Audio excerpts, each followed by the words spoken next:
mirëmëngjesi tek gjithë.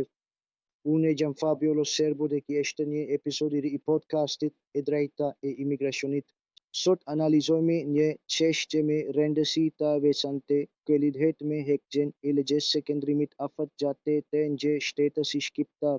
Kjo çështje është shkirtuar nga Gjykata Administrative Rajonale e Lombardisë në një vendim të publikuar më 28 maj të vitit 2025. Vendimi numër 1167 EPC i vitit 2025 lidhur me padinën numër 2320 e vitit 2021. Drejtoria e Policisë kishte vendosur të revokonte lejen e qëndrimit afatgjatë dhe njëkohësisht kishte refuzuar kërkesën për përditësimin e saj.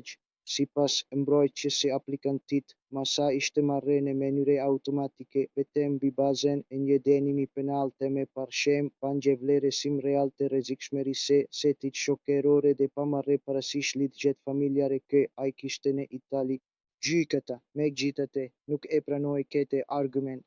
Vendimi thekson se nënën e ligjit të unifikuar për imigracionin e detyron administratën të kryejë një vlerësim individual të hollësishëm, ku merren në konsiderate jo vetëm dënimet penale, por edhe kohëzgjatja e qëndrimit në Itali, integrimi shoqëror, lidhjet familjare dhe situata e punësimit.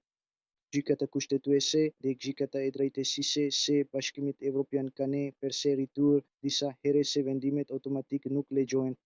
Në këtë rast, sipas Gjykatës Administrative Rajonale, vlerësimi i administratës kënë i plotëse. Vendimi i kontestuar përmend dënimin për një sere vjedhjesh në banesa dhe për veprën e pashës së sendeve të vjedhura, duke vënë në dukje se aktiviteti kriminal nuk kishte pushuar me vullnet personal, por vetëm pas ndërhyrjes së forcave të rendit. Pas përfundimit të dënimit, aplikanti ishte gjetur sërish në shoqëri të personave të përfshirë në aktivitete të palikshme që u konsiderua tregës i vazhdimësisë së një mjedisi kriminal.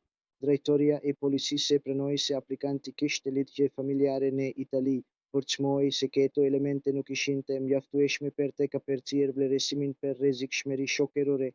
Gjykata e vlerësoi këtë arsyetim si të plotë dhe të qëndrueshëm, duke theksuar se administrata kishte kryer një balancim real midis interesit publik për sigurinë dhe interesit të aplikantit për mbrojtjen e jetës familjare. Përfundimisht, padia u hodëposhtë dhe vendimi për heqjen e ligjes së qëndrimit afatgjatë u konfirmua. Ky vendim na ofron gjë kuadër të qartë. Legja e qëndrimit afatgjatë është një status i fortë juridik, por mund të hiqet kur shfaqen elemente serioze dhe aktuale që tregojnë rrezikshmëri shoqërore, me kusht që administrata të kryejë një vlerësim konkret, individual dhe në përputhje me ligjin dhe jurisprudencën. Kaq për sot. Ju falenderoj për ndjekjen e këtij episodi të podcastit e drejta e imigracionit. Do të takohemi së shpejti me një analizë të re.